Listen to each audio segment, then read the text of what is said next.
No, no, no. ¿Se escucha?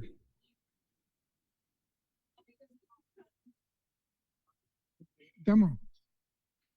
Buenas tardes, chicos. Después de la ausencia del lunes pasado por problemas de salud, justamente Garavito y yo estuvimos mal, tema de la garganta y para venir a la clase era imposible. Pero vamos a seguir adelante con nuestras clases programadas y ya previstas que están insertas en el programa de clase.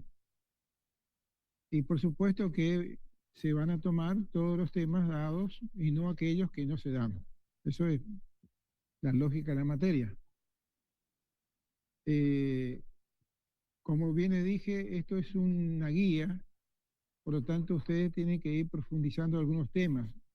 Sin perjuicio de ello, le vamos a ir aclarando.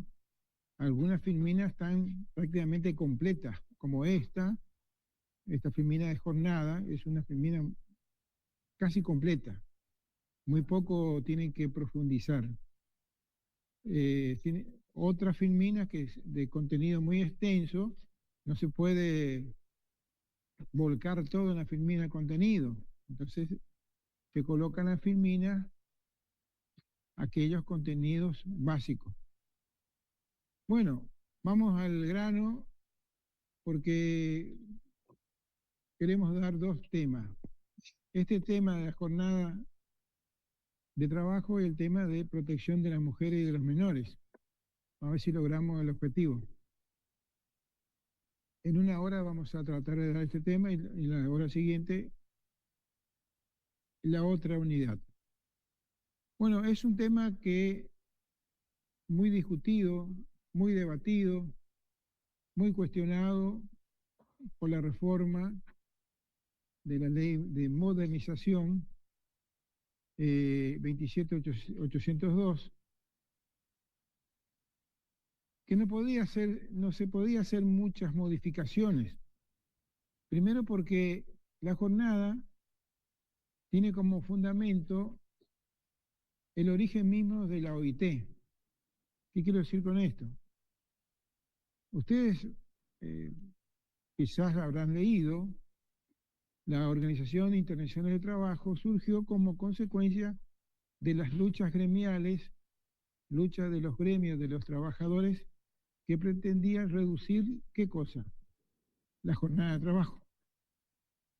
Se fueron las primeras luchas gremiales de los gremios de todas las industrias, de los establecimientos industriales, etcétera, etcétera, no solo no en Argentina, sino en Estados Unidos, en Inglaterra, en Francia, España, pero básicamente en Estados Unidos, que era desde su origen un país muy industrializado. De manera que la base de la propia existencia de la Organización Internacional de Trabajo es la jornada de trabajo. Tal es así que surge precisamente esta organización por motivo de esa lucha donde se conmemora la semana que viene, 1 de mayo, el Día del Trabajador. Ustedes habrán leído que es la historia del trabajador, se coloca ese día justamente en conmemoración por aquellos trabajadores que fueron asesinados en esta lucha en Estados Unidos. Y ahí surge el 1 de mayo. De esa manera, el primer convenio internacional de la OIT, suscrito por los países integrantes originariamente de este organismo internacional, fue el número 1, que es el convenio referido a la jornada de trabajo. Fíjense, el primer convenio internacional que es el número 1, por eso el primero, está referido a la jornada de trabajo. Como les dije, es la base de la existencia de la OIT, es la base de la existencia del derecho al trabajo mundial. de todos los países que firmaron este tratado internacional. Entonces, en la Argentina fue originariamente integrante del OID, como fue España, como fue Brasil, como fue todos los países occidentales, y no los países ¿cómo se llama?, del Asia, los asiáticos. Los países asiáticos, pues, la mayoría en esa época, 1900, esos países eran colonias, no eran países independientes. Entonces, no se les consideraban países independientes, eran colonias de otras potencias, como de Francia, de España, de Portugal, de Inglaterra, etc. Todo el continente africano, todo el continente asiático, eran colonias. Por eso, el derecho laboral no existe en esa zona prácticamente, porque no son suscriptores y no son los signatarios de esa Organización Internacional del Trabajo. Después fueron independizándose y algunos se incorporaron y otros no.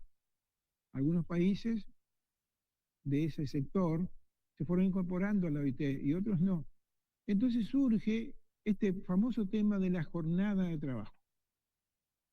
Nuestro país fue uno de los primeros países también del continente signatario, de los países signatarios, que editó una ley. Fíjense, 11.544, una de las primeras leyes del país, que reguló la jornada de trabajo, porque era el momento oportuno, porque el mundo estaba convulsionado por el tema de la jornada de trabajo. Todos los otros países siguen tratando el tema de la jornada de trabajo, pero en sentido inverso, en sentido de reducción de la jornada de trabajo, de reducir, no de ampliar. Países que originariamente firmaron ese convenio, hoy en día, países europeos, están bregando para la reducción y no para la ampliación de la jornada de trabajo. Y el nuestro, ¿no?, nuestro país, la intención que se plasmó en la nueva ley fue la ampliación de la hora de jornada de trabajo. ¿Pero qué pasó? Pasó que se encuentra esta ley de modernización con un tope. ¿Cuál es el tope? Es el convenio internacional, la convención número 1, que dice y establece un máximo de horas semanal. Entonces, no puede la Argentina estar firmando un tratado internacional y modificando su ley interna, porque estaría violando el propio tratado. Lo que sí les permite a los países es distribuir esas 48 horas en fraccionadas horas. Sin embargo, el convenio internacional dice 8 horas, 8 horas.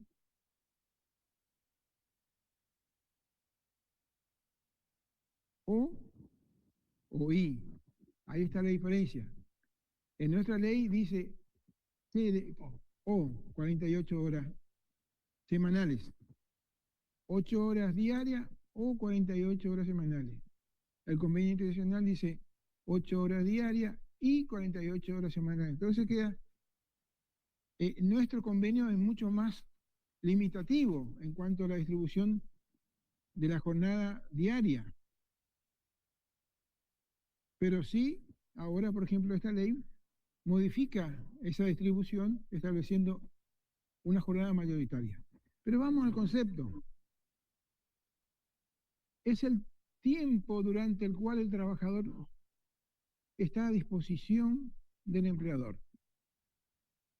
En tanto aquel no pueda, es decir, el trabajador, disponer de su actividad en beneficio propio. ¿Qué significa esto? Es justamente, ustedes saben que el trabajador pone a disposición del empleador su fuerza de trabajo. pone a disposición, pero esa puesta en disposición tiene un límite, que es la jornada. No puede el empleador disponer de una jornada excesiva, porque la ley lo prohíbe, ¿no es cierto? ¿Y cuál es el fundamento de esa limitación de la jornada? Básicamente, resumidas cuentas, es la salud del trabajador, en primer lugar. En segundo lugar, es la posibilidad de que el trabajador haga otras actividades recreativas, culturales, de estudio, de compromiso que tenga con la sociedad y con la familia, porque el trabajador es el objeto del contrato de trabajo, pero no es una cosa, es un ser humano. Y en un proyecto de vida, exactamente, doctor, un proyecto de vida que no se resume en las horas de trabajo en una empresa, en una oficina, en un negocio. ¿Quién, imagínense, ustedes que tienen pariente que trabaja, 8 horas en un trabajo es una eternidad? Es una eternidad, ya 8 horas es impresionante la cantidad. Son 8 horas diarias, estamos hablando de jornada diaria, que esa persona está alejada de la familia, de los hijos, de la esposa, de la posibilidad de tener o hacer otra actividad. Entonces, imaginemos que aumentemos esa jornada a 12 horas. El trabajador va a terminar, ¿no es cierto?, de alguna forma desgastándose física y emocionalmente. Pero esta es la ley y tenemos que enseñar así y se va a cumplir de esta manera. Una jornada mayor a 8 horas diarias. Entonces, está regulada la jornada de trabajo en esta ley que está mencionada en la FINMINA, la 11.544, y un decreto que regula mínimamente, es una ley de pocos artículos, con la gravedad que se eliminó un artículo, con la gravedad que se eliminó el artículo 6 de esta ley que más adelante vamos a ir explicando.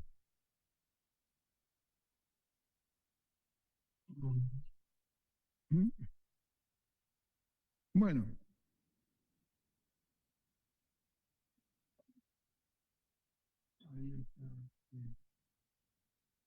¿tipo de jornada o compensación de... No, tipo de jornada. Vamos. Tenemos la jornada de día y la jornada nocturna. Hay una diferenciación también. Eso no está modificado. La jornada de trabajo no podrá exceder nocturna de 7 horas, que está comprendida entre las 21 horas y las 6 horas del día siguiente. Cuando el trabajo, también tenemos jornada insalubre.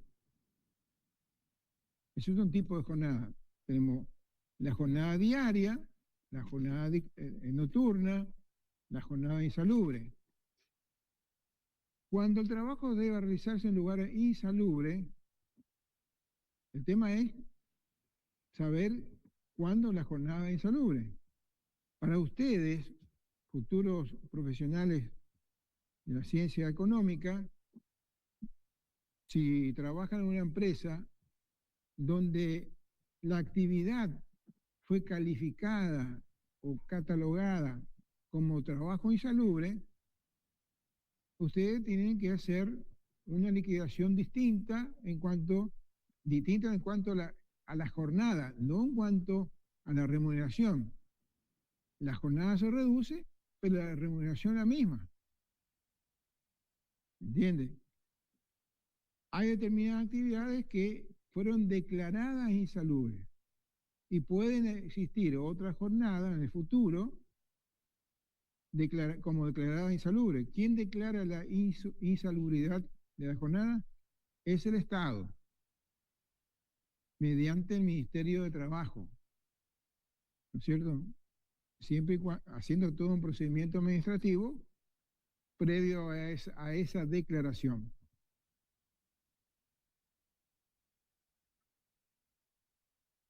Entonces, ojo, aclaro, dice, en los cuales la viciación del aire o su compresión, emanaciones o polvos tóxicos permanentes pongan en peligro la salud de los obreros ocupados en esa actividad. Puede suceder que exista una actividad que reúna esas características y que no sea declarada como actividad insalubre o trabajo insalubre. La duración del trabajo no excederá de 6 horas diarias o 36 semanales. Volviendo por ahí a la jornada normal que regula la ley, son 8 horas diarias o 48 horas semanales. Esa jornada está regulada por la ley, está todavía regulada por la ley y así es. Después vamos a ver las modificaciones a esto. Pero esa distribución de 48 horas semanales se puede distribuir hasta un máximo de 9 horas diarias. Hasta 9 horas diarias no se entiende que se está trabajando en hora extra. Si nosotros hacemos cómputo, ustedes son por excelencia calculadores que tienen la calculadora en la mente, tenemos la jornada semanal que es de lunes a sábado hasta las 13 horas, esa es la jornada normal de la semana. Si trabajamos 8 horas,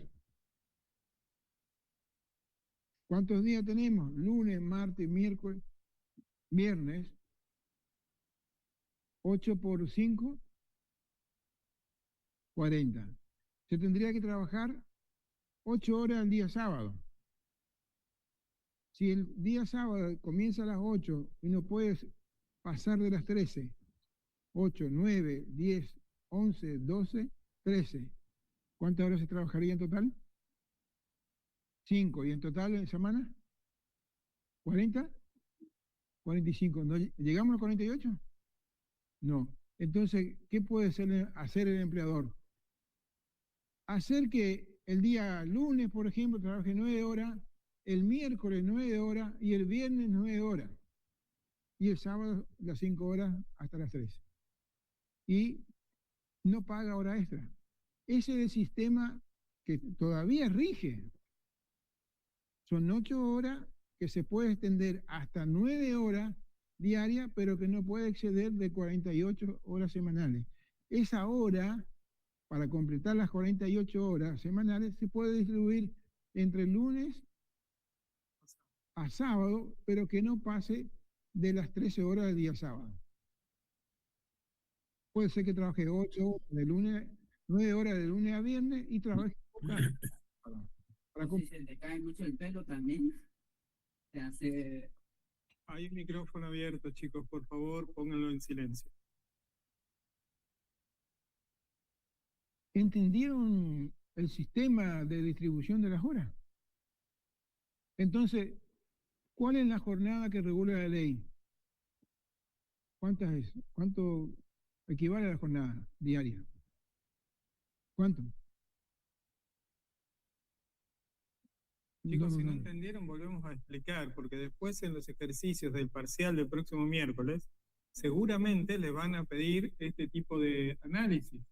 para computar horas extras, para determinar la jornada según la actividad, normal, nocturna, insalubre o mixta. Así que más vale que pregunten ahora y pregunten cualquier duda, porque no nos molesta responder y explicarles 1000 veces si es necesario. ¿Sí? Para eso estamos. ¿Cuál es la jornada entonces? Esa. ¿Se puede extender más de 8 horas? ¿Hasta cuánto?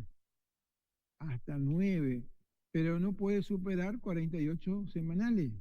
Entonces, para llegar a 48 semanales, el empleador puede distribuir esas horas que faltan en cualquier día de la semana. Eso es lo que dice la ley. No hay horas extras. Recién después de la 9ª hora, recién aparecen las horas extras. El tema de las horas extras todavía sigue regulada. Ojo, el tema de las horas extras todavía existe en la ley.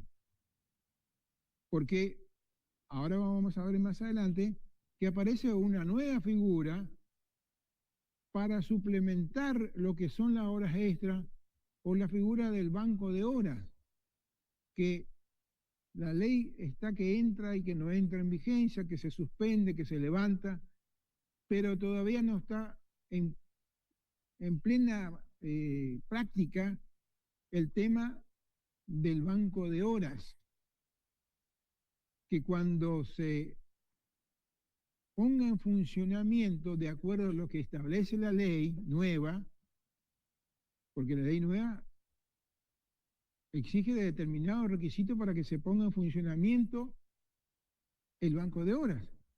No es automático. La aplicación del banco de horas no es de manera automática. Se requiere de algunos pasos que vamos a ver ahora enseguida. De manera que van a coexistir dos sistemas. El sistema tradicional que teníamos y tenemos, que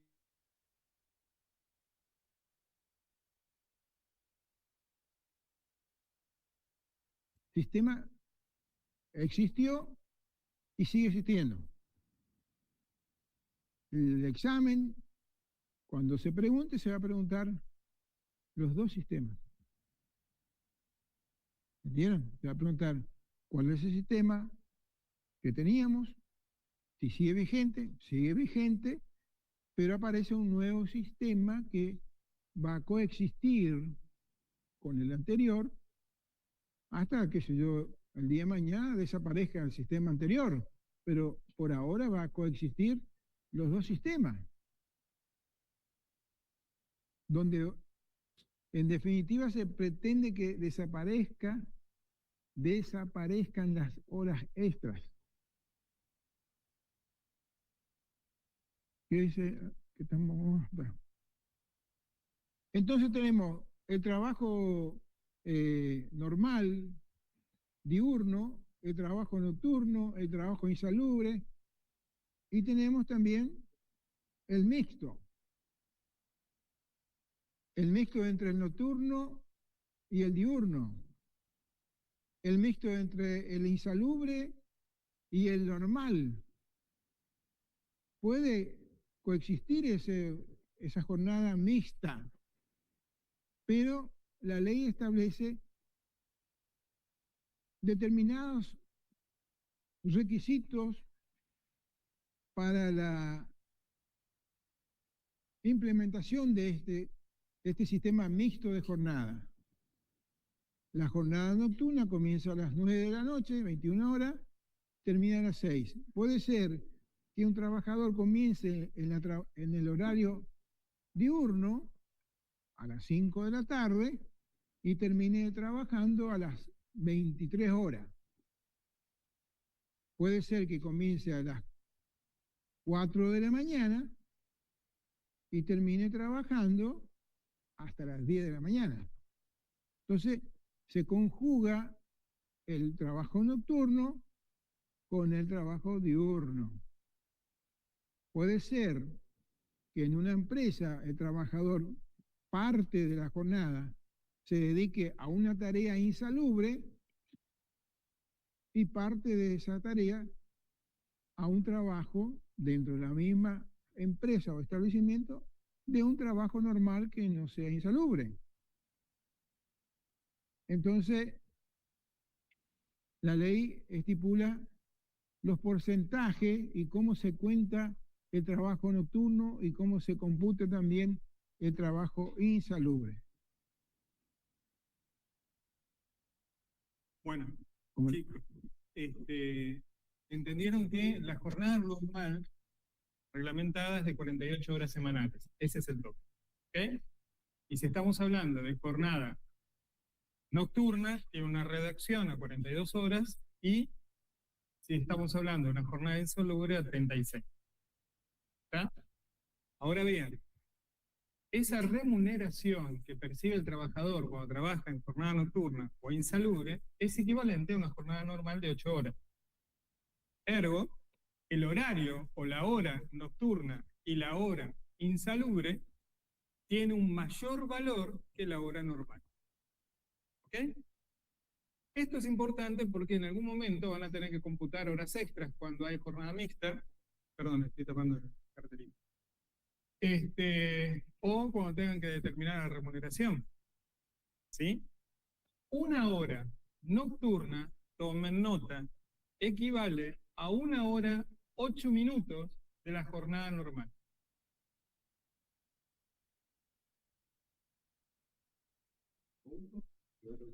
Una hora de trabajo nocturno equivale a 1 hora 8 minutos de la jornada normal.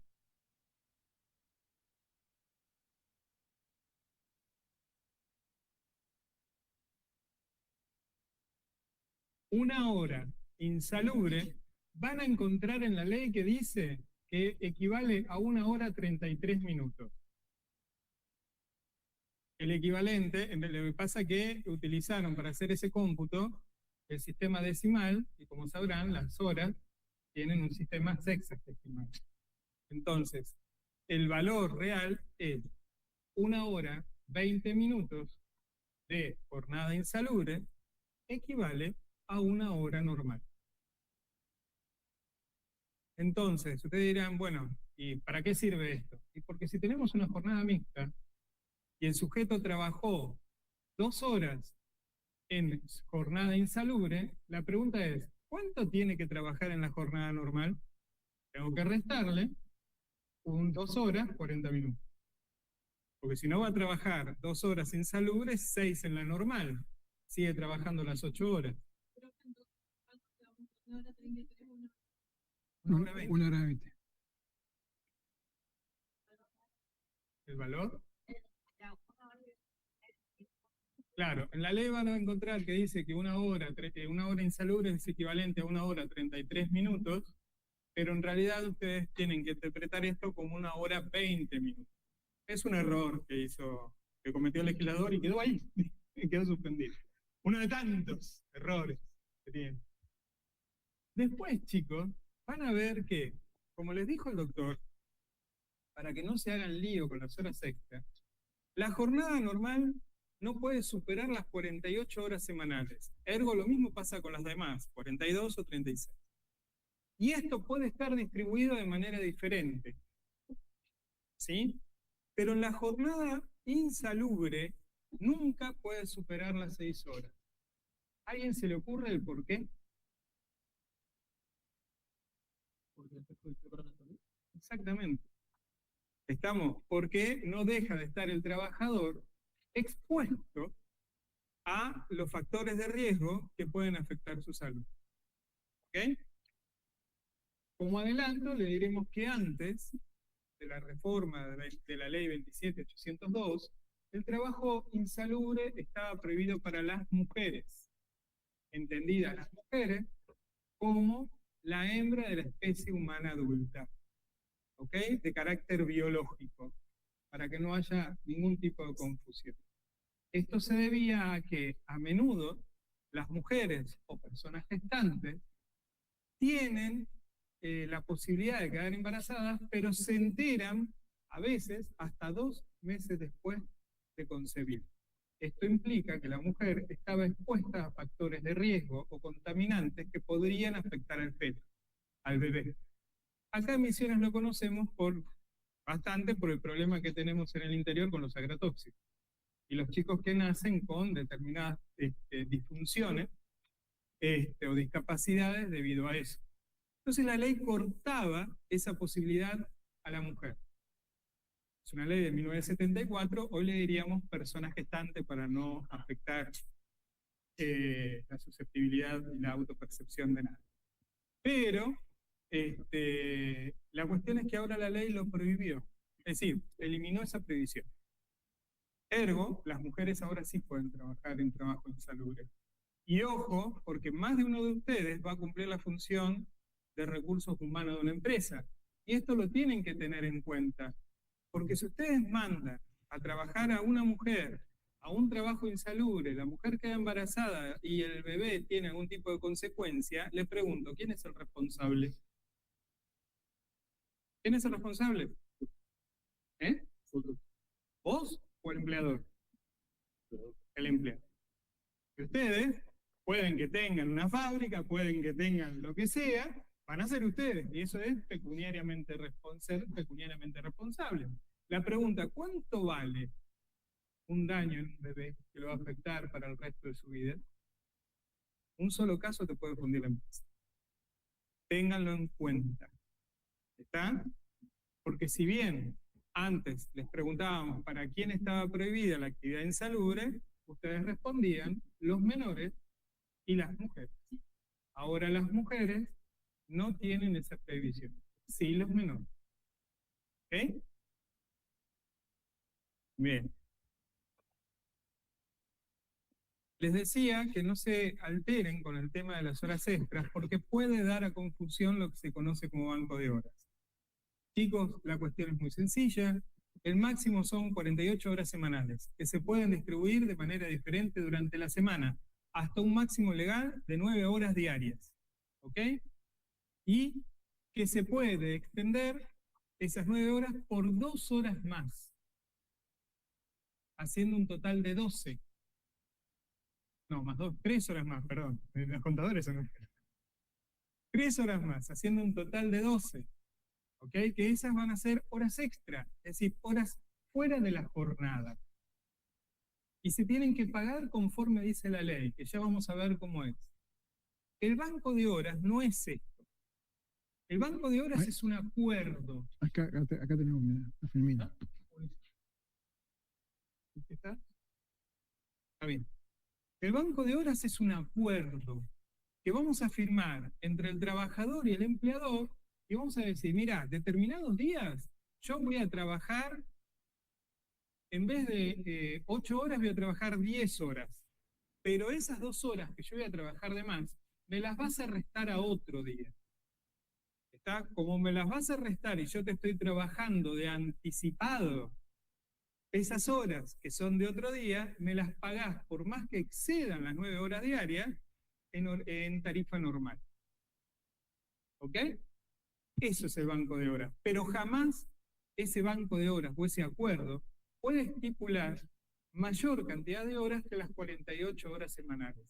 Si se llegara a trabajar más de 48 horas semanales, entonces se van a pagar horas extras. ¿Ok? Entonces el régimen general son 8 horas diarias o 48 horas semanales. Y como lo que prima son las 48, se pueden distribuir de manera desigual todos los días hasta un máximo de 9. Eso no cambia. Y si no hay acuerdo por el banco de horas y yo trabajo más de esa jornada, entonces lo que trabajé son horas extras. Claro, esa es la modificación que introdujo la ley que ustedes están viendo en la Fermina. El 197 bis de la ley de contrato de trabajo. Y como le decía el doctor, se puede implementar.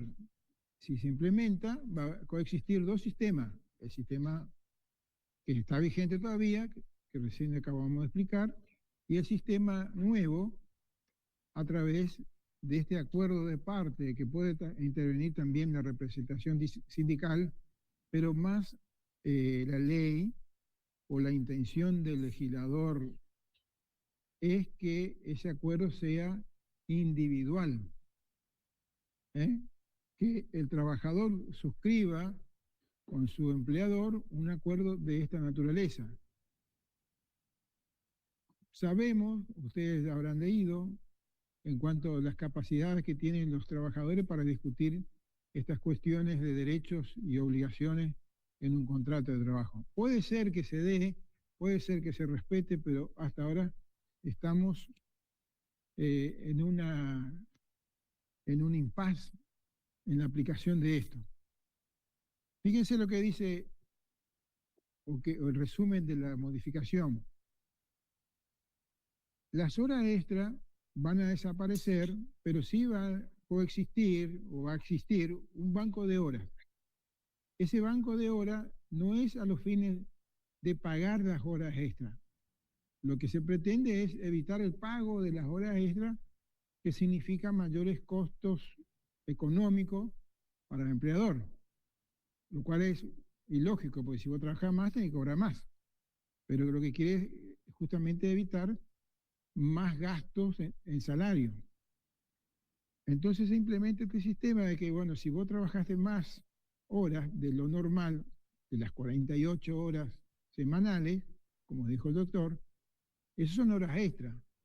Vamos a poner esas horas extras en un banco de horas, ¿sí? Horas reservadas, que tiene como beneficio el empleado, que le va a pedir al empleador los días cuando él necesite para disponer de esas horas. Es un poco muy ilustrativo el sistema, porque el trabajador va a tener que enfrentarse con el empleador diciendo, yo tengo 6 horas en el banco de horas, el sábado no vengo a trabajar. ¿Qué capacidad de negociación o de decisión tiene el empleado de plantarse frente al empleador diciendo, yo tengo tantas horas a mi beneficio y yo no vengo a trabajar el sábado porque yo firmé un convenio donde yo no voy a cobrar horas extra, pero quiero que usted me devuelva esas horas de más trabajando que están en el banco de horas? El tema es, van a tener que llevar un registro.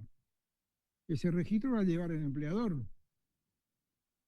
Ese registro puede ser que el día de mañana, a través de un convenio colectivo de trabajo o a través de un convenio particular, se pueda llevar un registro, implementar un registro, que todavía no está implementado, donde se asiente las horas extras que conformarían el banco de horas.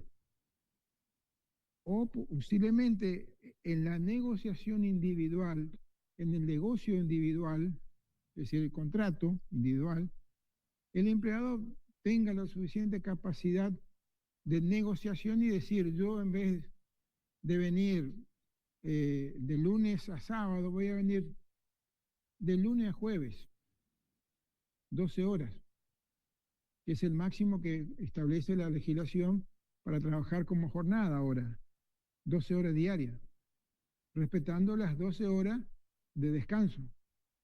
24 son el día, ¿no es cierto? 12 horas de jornada, 12 horas de descanso. De manera que se extendió hasta 12 horas la jornada de trabajo, pero a través de la implementación del contrato individual o celebración de un convenio colectivo de trabajo. Entonces, ¿qué capacidad tiene el trabajador de negociar eso y decir al empleador, yo trabajo lunes, martes, jueves, lunes, martes, miércoles y jueves, 12 horas? ¿Cuántos son ahí? ¿Total? ¿Cuánto? ¿Fuerza? 48. Entonces yo tengo viernes y sábado libre, y domingo, por supuesto, que es el día de descanso. Puede ser una solución, pero el tema es la negociación y la forma de instrumentar esta modificación que introdujo la nueva ley de modernización. hay una mayor flexibilización, pero también hay una mayor desprotección. ¿Por qué? Porque queda en cabeza del empleador el registro de esas horas extras, lo cual puede ser que el empleado se beneficie o no se beneficie, usufructe o no usufructe. ¿Me entiende? Que le otorguen esa hora o no le otorguen jamás.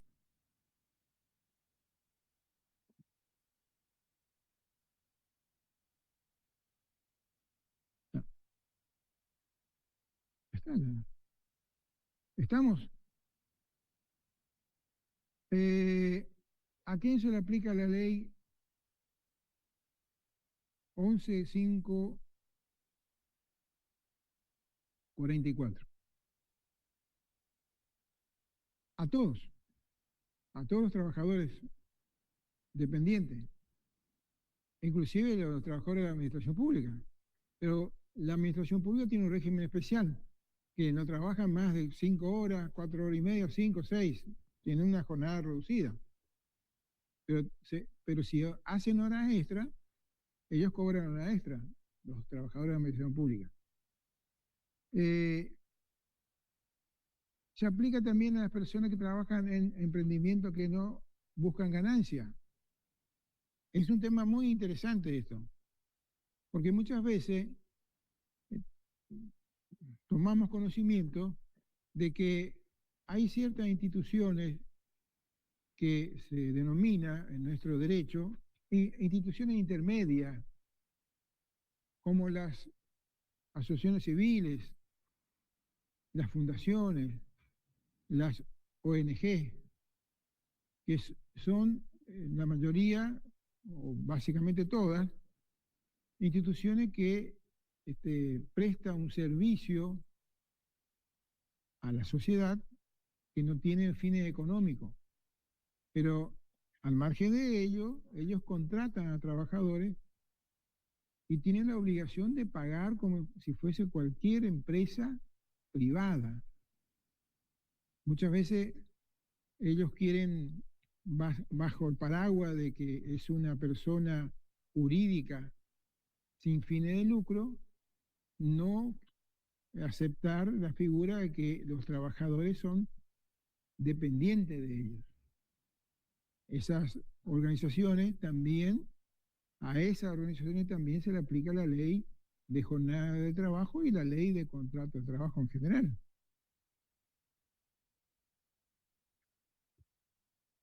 Bueno, el otro, sí. No se aplica a estas actividades porque tiene su propio régimen. Porque el trabajador agrario tiene un régimen especial. Son de 8 horas y 48 horas semanales. Fue modificada por la ley 22.248. ¿Entiende? Esta ley limitó la jornada de los trabajadores o peones rurales, agrarios, peones rurales, que antes no tenían jornada de trabajo.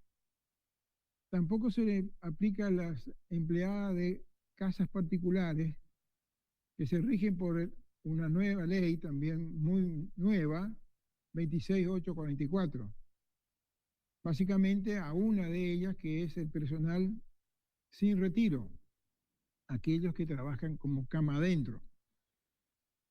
No se aplica tampoco al personal familiar y tampoco se aplica al jefe de establecimiento y tampoco se aplica al personal jerárquico que están fuera de convenio. El personal jerárquico no tiene la limitación que tienen los empleados comunes, los gerentes, los subgerentes, los representantes de la empresa.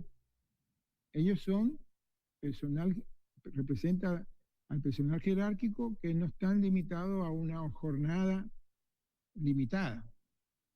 Tiene otra función mucho más importante que cumplir un horario en el trabajo. Bueno, eso explicamos.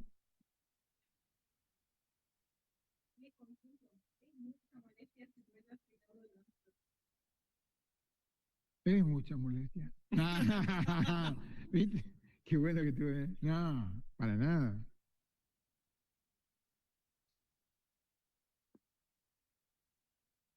No es el banco que tenemos en la plaza, pero sería como las horas que se reservan. ¿Eh? Vamos a reservar las horas que teníamos que cobrar como hora extra. Si vos tenés un trabajador que trabaja más de 48 horas semanales, porque el límite es 48 semanales, eso no se puede modificar porque hay un convenio internacional que dice no se puede exceder 48 semanales. Esas horas 48 pueden ser distribuidas de lunes a sábado hasta las 13 horas. Como en este caso se amplía a 12 horas, pero no puede pasar de 48 horas semanales. De manera que esas 48 horas la persona puede trabajar en 4 días, 12, 12, 12, 4 días, 48 horas. Pero si esa persona trabaja, además de los 4 días, trabaja el viernes 8 horas y trabaja el sábado 5 horas, va a tener 13 horas. Esas 13 horas, de haber trabajado 8 horas el viernes y 5 horas el sábado, antes y ahora todavía, se paga. Bueno, yo quiero cobrar esas 12 horas semanales como hora extra, porque no voy a firmar el banco de horas, el convenio este. Pero si vos firmás el convenio con la patronal, que esas 12 horas vos no vas a cobrar horas extra, sino que vas a pedir que te devuelvan esas horas para que vos no venga un día a la semana, para que vos no venga 2 días a la semana, para que vos amplíe tus vacaciones, no sé cómo van a pactar con el empleador. Vos tenés 12 horas que son tuyas, que vos vas a pedir al empleador que te entregue esas 12 horas en algún beneficio de, por ejemplo, retirarte antes, venir más tarde, no venir un día a trabajar, tomate un día libre no, porque te está devolviendo las horas que vos trabajaste. El día libre para vos, pero te están devolviendo esas horas que vos trabajaste. ¿Entendió? Es el banco de horas. Es como unas horas que están reservadas para que el trabajador tome cuando necesite. No, nada. Descanso. Como bien decía el doctor Garavito, el descanso para las mujeres que antes estaba regulado al mediodía fue derogado por la ley. Y o subsisten los descansos que es de jornada y jornada, que la ley en varios párrafos reafirma y sostiene que debe respetarse las 12 horas de descanso entre jornada y jornada.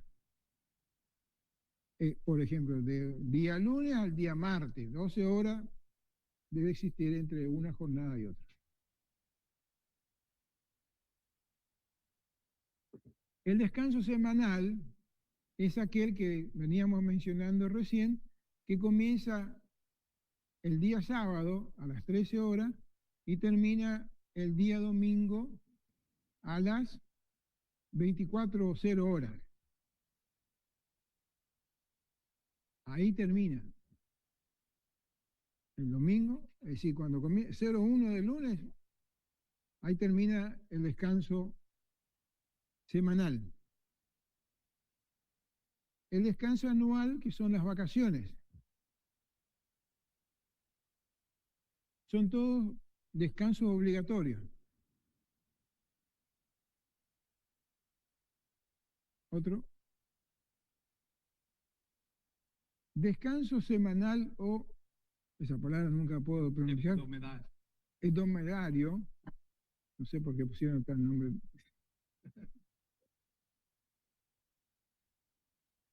Es el derecho del trabajador, descanso semanal, descanso diario y el descanso anual, están todos, bueno, acá está explicado eso. Descanso semanal obligatorio, de las 13 horas del sábado hasta las 24 horas del domingo, está explicado. No se puede ocupar al trabajador durante ese descanso, pero,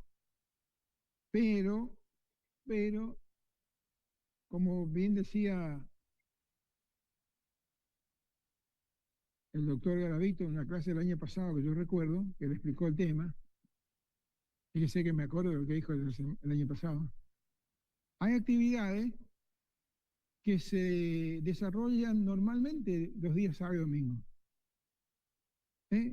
Por ejemplo, el trabajador en una estación de servicio trabajan los sábados, trabajan de noche, trabajan de día, trabajan los domingos, de noche, de día. ¿Tienen un régimen especial? Sí, tienen un régimen especial. ¿Se cobran horas nocturnas? Sí, deben cobrar horas nocturnas. Y ¿tienen descanso semanal? Tienen descanso semanal. Si trabajan el sábado después de las 13, tiene la compensación de ese descanso durante la semana o semana subsiguiente. El tema más complicado es que aquí queda también, de una forma, el trabajador queda medio desprotegido. Porque si el empleador es un poco incumplidor, le hace trabajar durante el descanso y no le otorga el descanso semanal.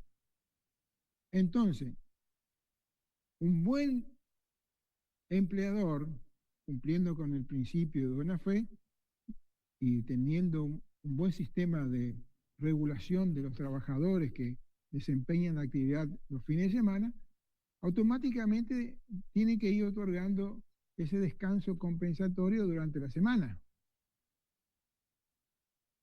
a fin de que goce de ese beneficio. Si el empleador no le otorga, no le comunica que se tome, el empleado, dice la norma, le puede comunicar al empleador que se va a tomar ese día o el día siguiente como franco compensatorio de haber trabajado un fin de semana. El tema es el siguiente. Puede suceder en la práctica que se dé naturalmente este sistema. Es decir, le comunico al gerente, yo trabajé sábado, trabajé el domingo y me voy a tomar la compensación el día miércoles. ¿Está bien? Anota en la planilla que el miércoles se toma el franco compensatorio. Tendría que hacer un sistema muy ágil y honesto, sin embargo, se presenta en la práctica como muy dificultoso. Primero, porque no quieren dar el franco compensatorio. Y segundo, que el empleado tampoco se enfrenta al empleador solicitando ese beneficio que tiene. Y entonces, ¿qué dice la ley? Si él no pide, él pierde el derecho, caduca su derecho, pierde el derecho. La mayoría de las veces el empleado, para no discutir, para no pelear, para no ser perseguido, no reclama ese franco compensatorio pese a haber trabajado el fin de semana, entonces pierde el franco compensatorio para no perder el trabajo. ¿Es así, doctor? Así es. Bueno. No, seguimos. La introducción a las horas extras. Ojo, característica del descanso semanal. Tiene que tener una extensión mínima de 35 horas. Es periódico y semanal. Debe ser ininterrumpido. Debe quedar comprendido entre las 13 horas del sábado hasta las 24 horas del domingo. Bueno, las excepciones. Hay algunos convenios colectivos de trabajo especiales que no tienen franco compensatorio porque el trabajo es, por ejemplo, rotativo. ¿Cómo se llama el trabajo de rotativo? Por equipo. Por equipo. Entonces le toca trabajar un sábado, trabaja normalmente, por supuesto, las horas que comprende el horario común, porque puede ser que en el trabajo de fin de semana también exista, ¿qué? La hora extra, pero no hay que confundir el trabajo durante el fin de semana con las horas extra, porque son dos cosas distintas. Muchas veces se confunde. Bueno, trabajó el sábado, voy a pagar hora extra. No. Si trabajó el sábado después de tal hora, de las 13 horas, es franco compensatorio, no horas extra. Puede ser que trabaje el sábado después de las 13, más de lo normal, ¿no es cierto? Más de 8 horas, y cobre hora extra más de 8 horas. Trabaja 12 horas el sábado, si no está dentro del banco de horas, él va a cobrar horas extra. Pero ¿a qué horas extra va a cobrar? ¿La normal o la hora extra duplicada? Nos explicamos. La hora extra que se realiza durante la jornada normal se paga con un recargo del 50%.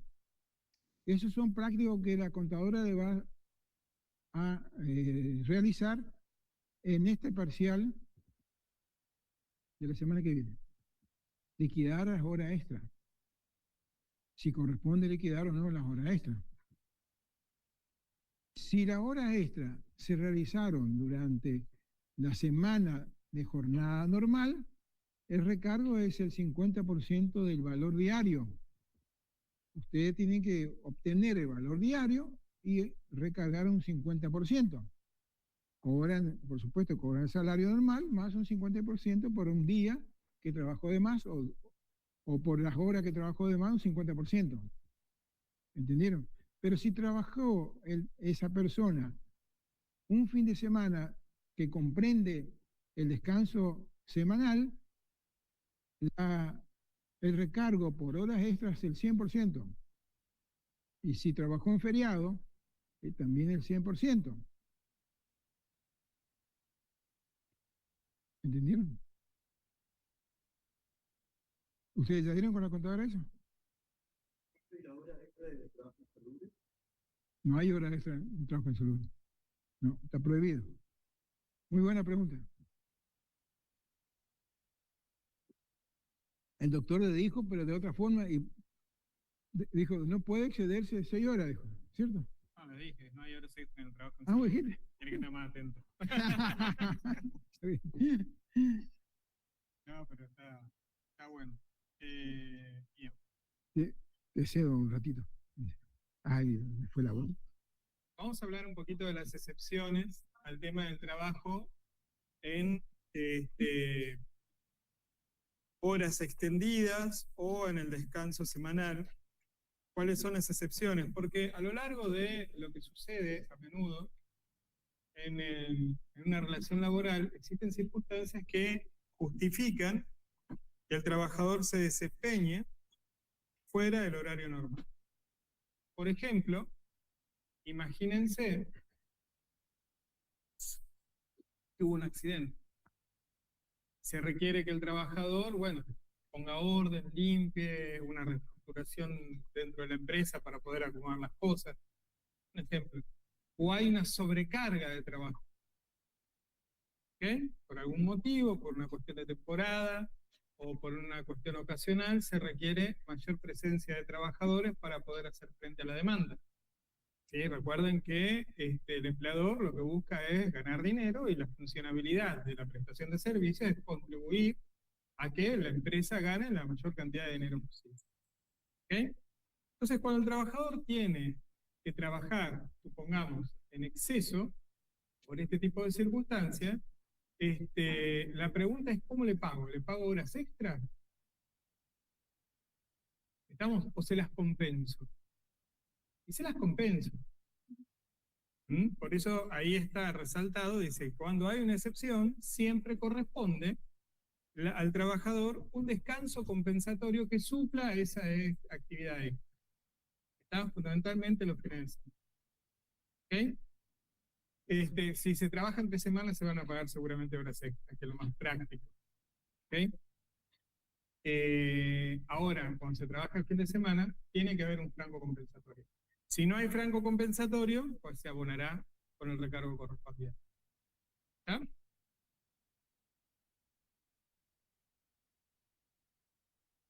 Bueno, ¿entramos en cada una de las excepciones del decreto o dejamos a la lectura? Sí. Léanlas, no son bastante prácticas y ejemplificativas las distintas excepciones que se van dando acerca de cuándo se puede solicitar al trabajador que se extienda o que trabaje durante el franco.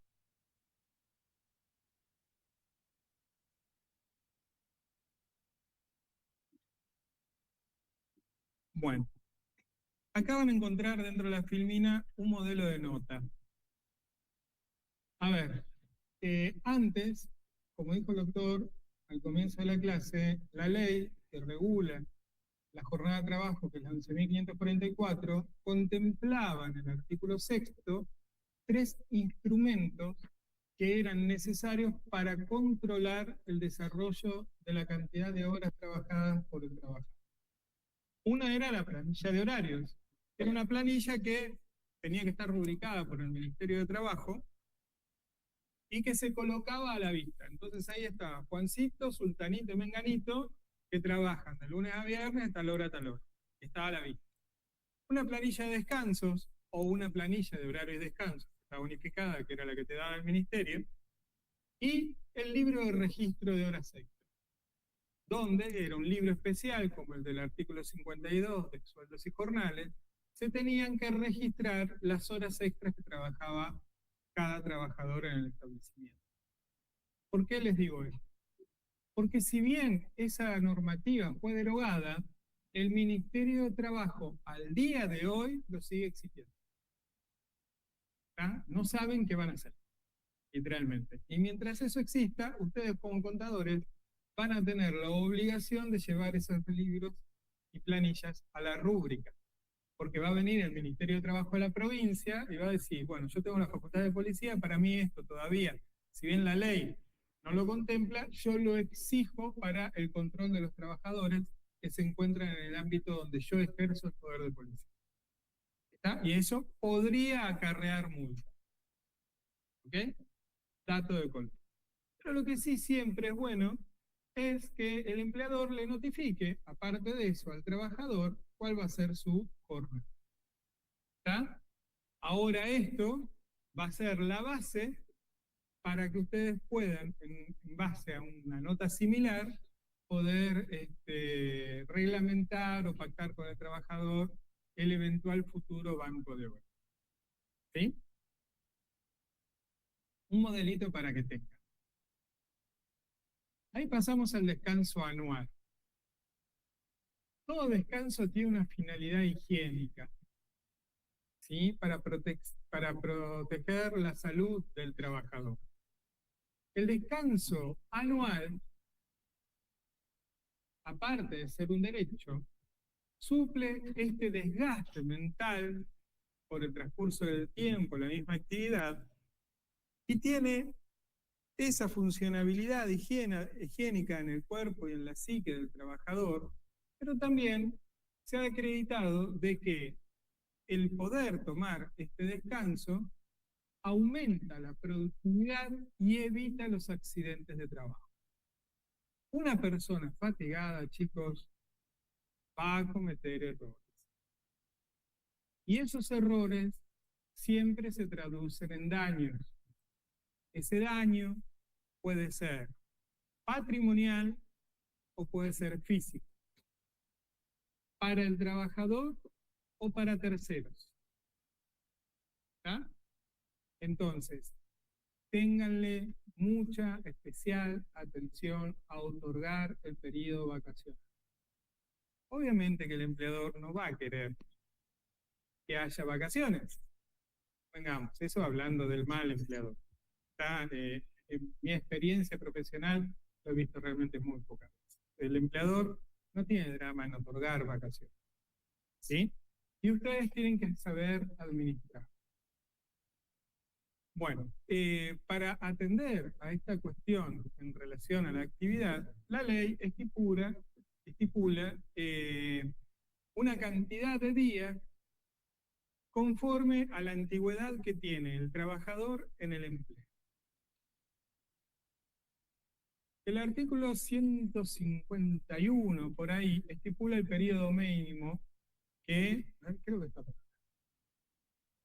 Sí, el 151 estipula el periodo mínimo que se tiene que calcular para las vacaciones del trabajador. Entonces, para que puedan acceder a esta tabla de periodo, tiene que haber laborado como mínimo la mitad del periodo del año calendario o aniversario en el establecimiento.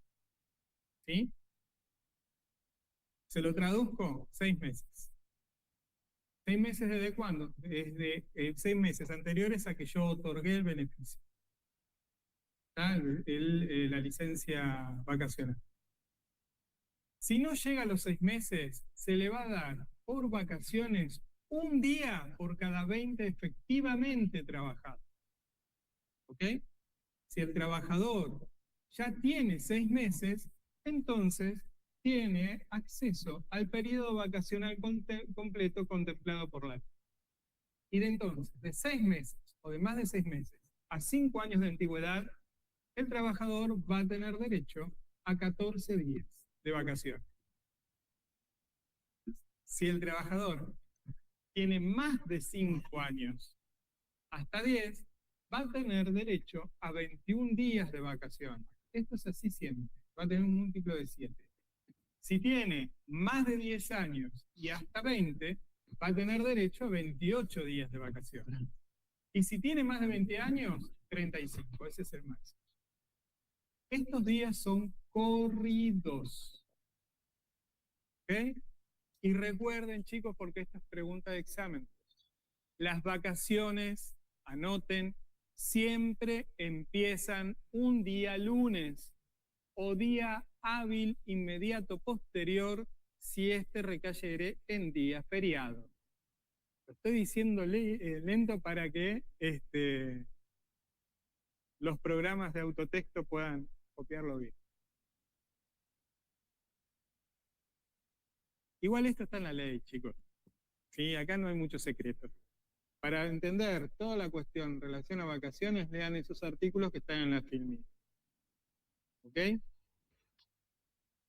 Bueno, ahora vamos a hablar de qué puede pasar con las vacaciones. ¿Sí? ¿Alguno de ustedes escuchó alguna vez que las vacaciones serán pagas? ¿Sí? ¿Y qué quiere decir esto? ¿Cómo? Que te van a pagar un plus. ¿Quién está de acuerdo con esto? Levante la mano. Muy bien, muy bien.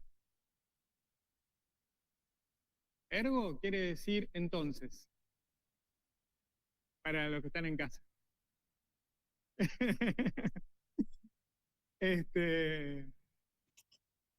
Bueno, no. Lo pregunto porque es una... Sí.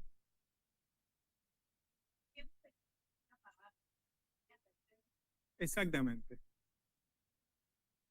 No, ahí está. Es un error común y lo cometen, chicos, en los exámenes porque siempre hablan de plus. Les aclaro, no existe el plus vacacional en la ley de contrato de trabajo. Puede existir en una convención colectiva. Recuerden que la ley de contrato de trabajo es una ley de presupuestos mínimos. Esto quiere decir que por debajo de la ley de contrato de trabajo no puede haber, no se puede establecer ningún tipo de derecho. ¿Ok? Es lo mínimo que tiene todo trabajador. De ahí en adelante sí. Y lo van a ver más adelante cuando hablemos de derecho colectivo, de que las convenciones colectivas de trabajo pueden establecer derechos superiores a lo que dice la ley. Entonces, lo que les dije la clase pasada, siempre lean la convención colectiva de la actividad que estén tratando. Porque cada convención colectiva es diferente. Son microleyes según la actividad. ¿Ok? Que complementan la ley de contrato de trabajo o la modifican.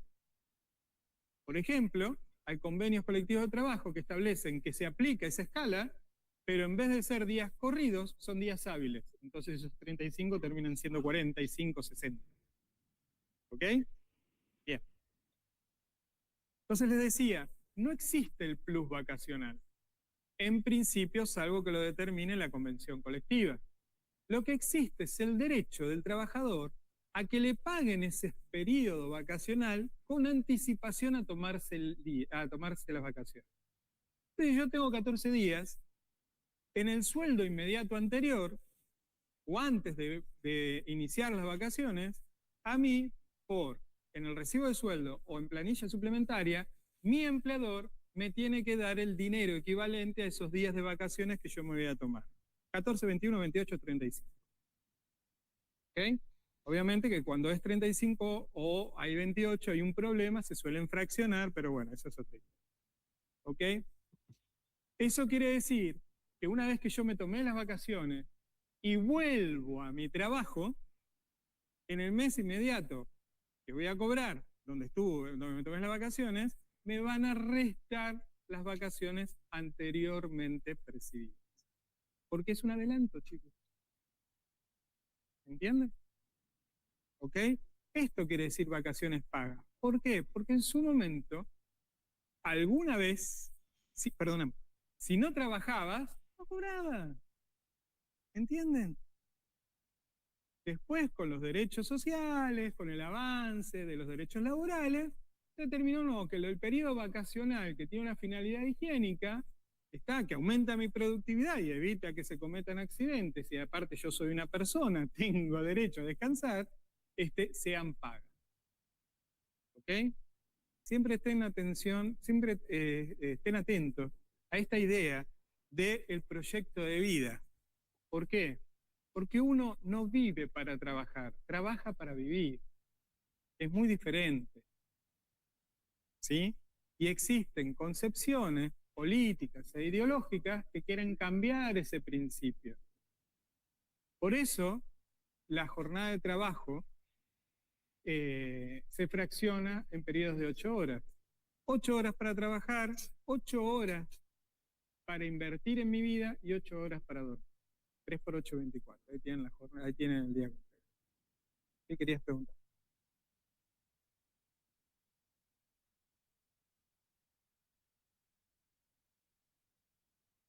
Porque lo dice la ley. Esa es una cuestión que también van a ver. ¿Por qué? Porque cuando yo quiero determinar cuánto es el valor del día, van a ver que hay diversas fórmulas. Por lo general, se hace el valor mensual dividido 30.1 y te da el valor día, de cuánto vale el día. Y así se calcula el día de trabajo. Pero cuando hablamos de vacaciones, se divide por 25.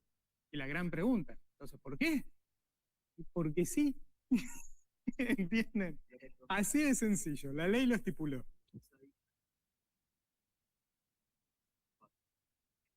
Está bien, pero no es que te van a pagar un plus por tener vacaciones. ¿Entendés? El plus vacacional suele denominarse así a un dinero extra por encima del salario que se le paga al trabajador según la convención colectiva por el hecho de que se va a tomar vacaciones.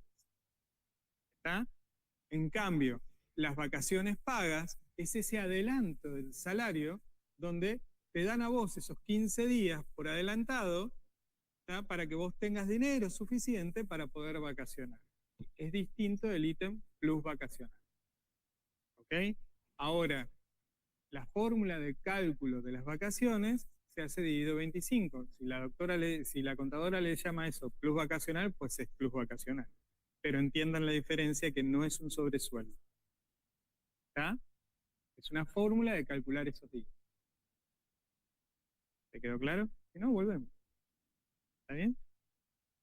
No, pero escúchame, si la clase es para esto, para que lo charlemos, para que lo expliquemos. Estamos. Créeme que alguna vez cuando me lo explicaron a mí hice 800.000 preguntas. Porque digo, ¿y esto con qué se come? ¿Ok? Bueno, estábamos en las vacaciones. Bien. ¿Las vacaciones se suspenden? Sí, las vacaciones pueden suspenderse. ¿Ok? ¿Y por qué se suspenden? Piensen que un trabajador, por ejemplo, puede tener un accidente o algún tipo de enfermedad en el periodo vacacional. Yo les pregunto, ¿esa dolencia lo ayuda a descansar? Y digamos que no. Entonces, mientras tiene la licencia por enfermedad profesional, la vacación queda suspendida y el remanente se las toma después del alta. ¿Mm? Ahora vamos a entrar en un tema que en realidad es sencillo, pero en la explicación o en el razonamiento puede ser un poco complicado. Y es cuando el empleador tiene derecho a otorgar vacaciones. ¿Por qué digo tiene derecho y no tiene obligación?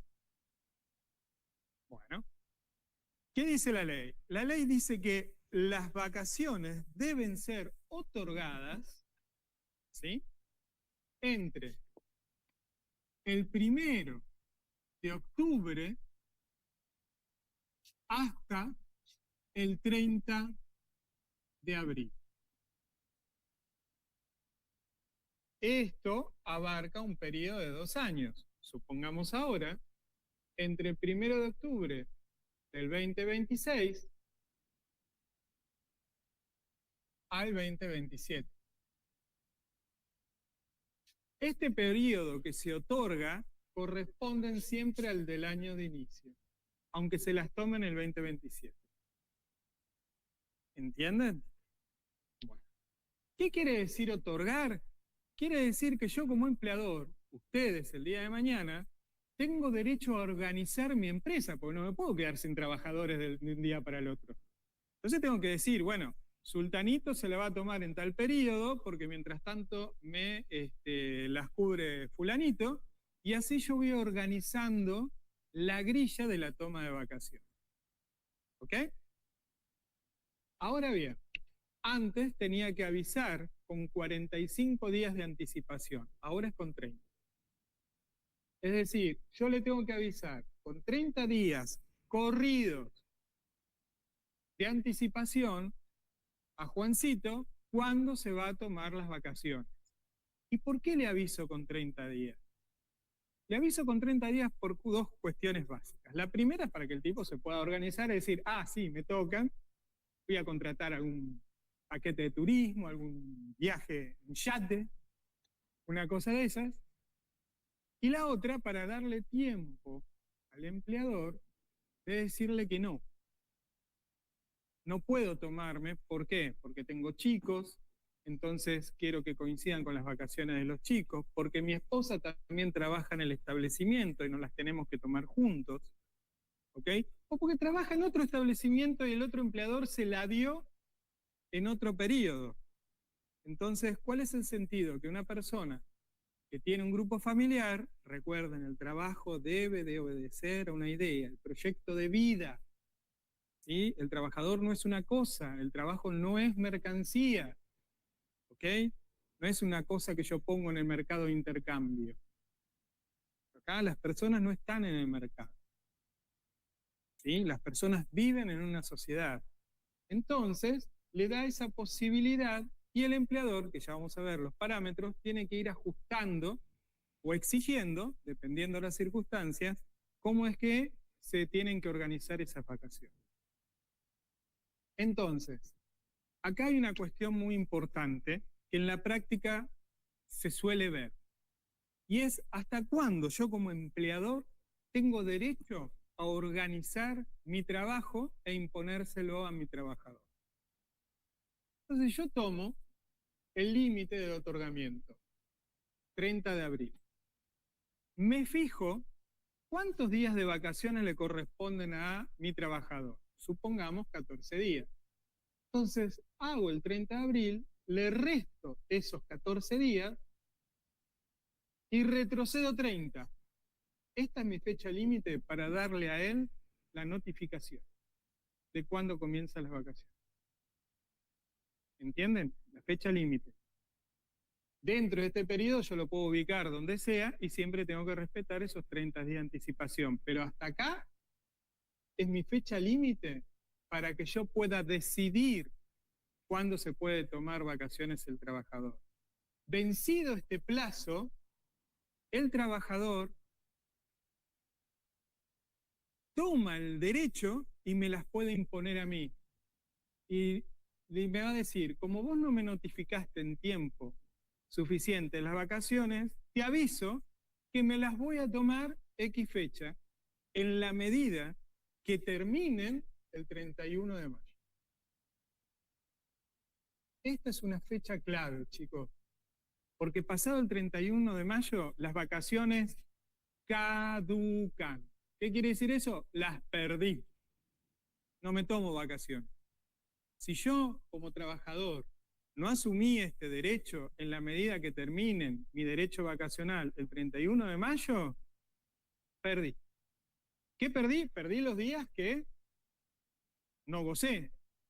¿Ok? Le puedo decir, mirá, tengo 14 días y justo me avivé y me quedaban 7 antes del 31 de mayo. Esos 7 me los puedo tomar, pero los otros 7 los perdí. ¿Entienden, chicos?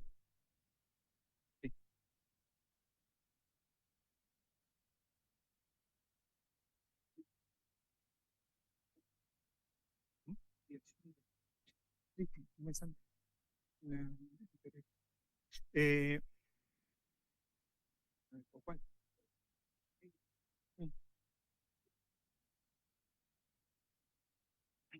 Ajá. Ah, sí, por supuesto. Sí, no, eso está buenísimo. Una cuestión ahí espectacular. Las vacaciones caducan, chicos. Eso quiere decir que el trabajador pierde el derecho a tomarse las vacaciones y ergo a que le paguen esos días de vacaciones. ¿Por qué? A mí me ha tocado de que me mandan una liquidación final. Eso quiere decir, por algún motivo, se terminó la relación laboral y le pagan o la indemnización o la liquidación final. Y a menudo, estudios contables, increíblemente, me ponen como rubro vacaciones no gozadas año 2022, 2023, 2024. Las vacaciones caducan. Ojo con eso, chicos, porque si no, ustedes van a liquidar y van a pagar de más. ¿Entienden? Y una vez que pagó, bueno, el que paga más, paga 2 veces, dice la ley. ¿Comprenden? Sí. O, bueno, los van a expulsar, que fue lo que sucedió en ese caso. ¿Por qué? Porque venían haciendo esta operativa hacía años y no sé cuánta plata había perdido la empresa, pero cuando nosotros como estudio le dijimos, no, pará, que esto están pagando de más, ¿quién es el responsable? El contador, eso se le llama mala praxis. ¿Ok? Bueno, las cuestiones que pueden darse, por ejemplo, en el momento que yo otorgo vacaciones. Mi trabajador me avisa, o puede ser que yo tenga un matrimonio trabajando en mi empresa, cosas que suceden. ¿Sí? Tengo una mujer que tiene 14 días de vacaciones, tengo un varón o la pareja que tiene 14 días de vacaciones. Ahí no hay problema, a las 12 la tengo que dar juntos. ¿Sí? Pero puede suceder que uno tenga 21 días de vacaciones y el otro tenga 14. ¿Cómo solucionarían ustedes esa problemática? ¿Cómo se les ocurre? Con el banco de horas. No, el banco de horas nada.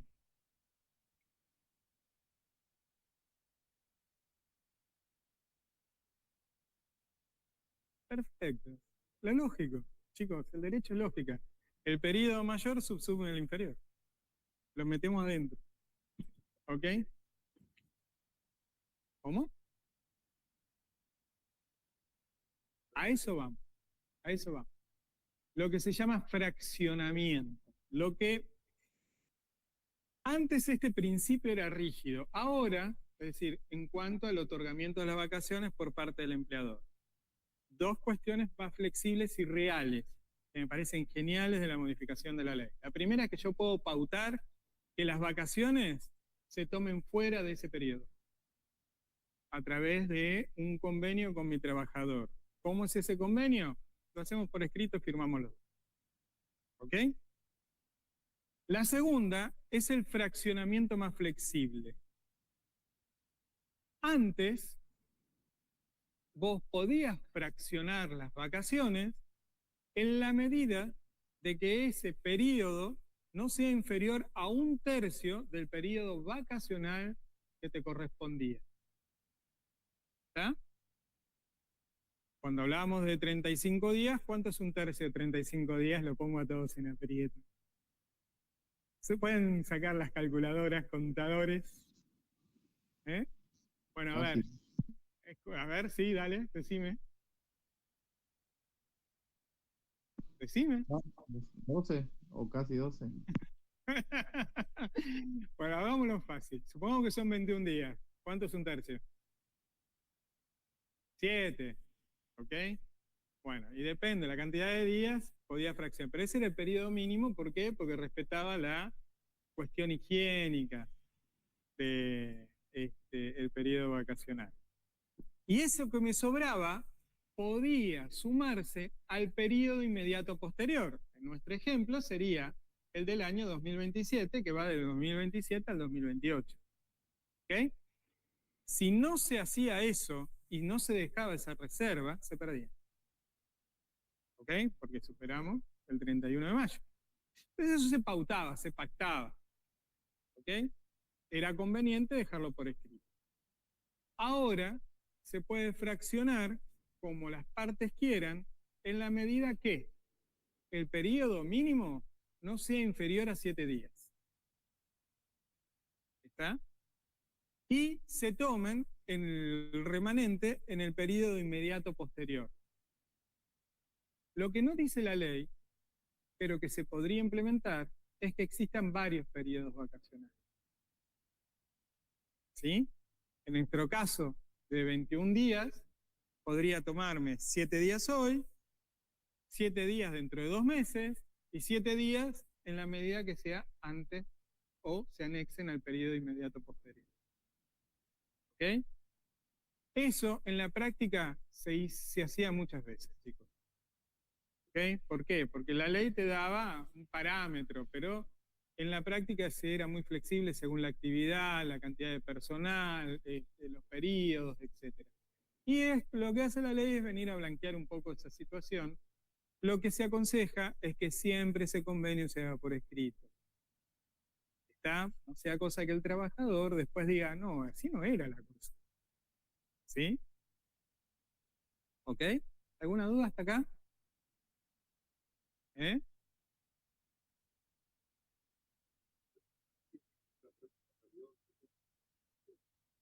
Por eso se llama fraccionamiento, sí, es acumulativo, tal cual. ¿Ok?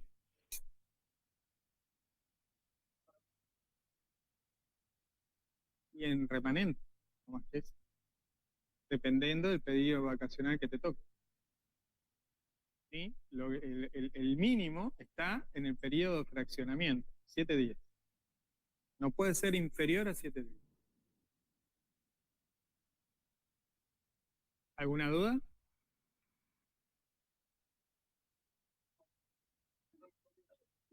Sí. Chicos, si no, no puedo escuchar al compañero. Gracias.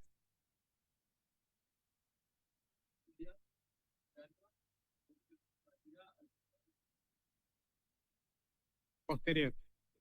Sí.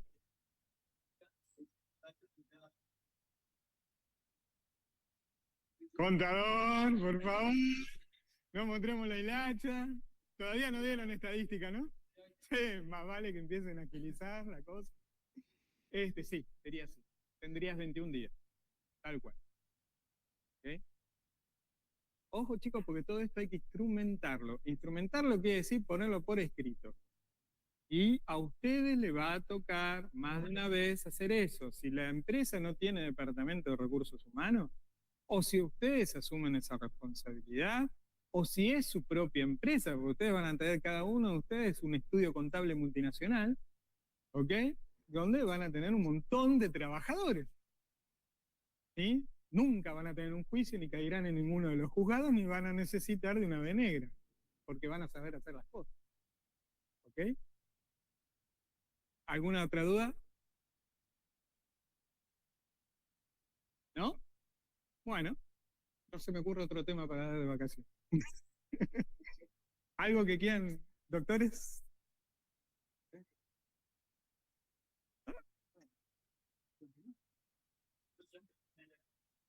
No. ¿O sí? Sí, sí. Esta es la 3.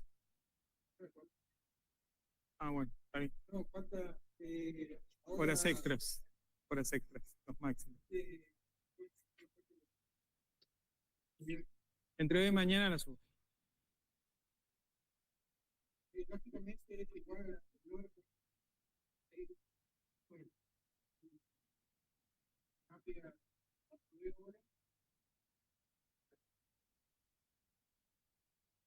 En relación a las horas extras, chicos, las horas extras tienen un máximo. Ahí las tienen. No se pueden hacer más de 3 horas por día. No se pueden hacer más de 30 horas mensuales. No se pueden hacer más de 200 horas extras anuales. Esta limitación existe porque la ley lo que quiere es que el trabajador descanse. ¿Estamos? Ahora yo les pregunto, ¿eso evita que un trabajador haga 400 horas extras en la realidad, en el año? Y en teoría no. Bueno, ¿Y si las hace, tiene derecho? ¿no tenés el micrófono? ¿Qué? ¿No se escucha así? ¿Cómo no escuchamos? Ah, ¿Está prendido? no, ¿Hola? ahora No, sí, sí. ahora sí. Ah. Uy, y decime, Belén, ¿desde cuándo no escuchás? Ah, Silvadico. Ah, el doctor Silvadico. Pero yo no dije nada. Bueno, sí, tiene derecho a cobrarlas. Las va a tener que acreditar. ¿Ok? ¿Cómo se acreditan? Los jueces lo dirán, porque ahora como se eliminó el libro de registro de horas extras, bueno, en realidad el empleador, quien tiene los mayores medios para poder registrar la jornada, va a tener que acreditar otro tipo de instrumentos que demuestren que el trabajador no trabajó la cantidad de horas que dice haber trabajado.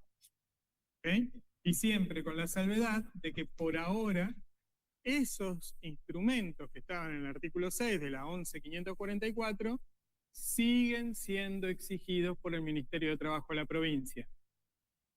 ¿Ok? Bien.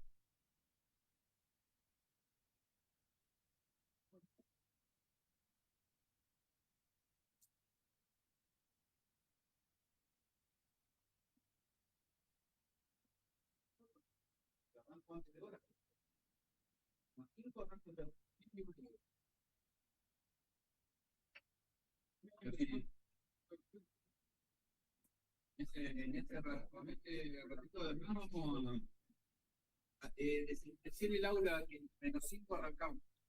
Chicos, menos 5, viene la siguiente clase con el doctor Mancini.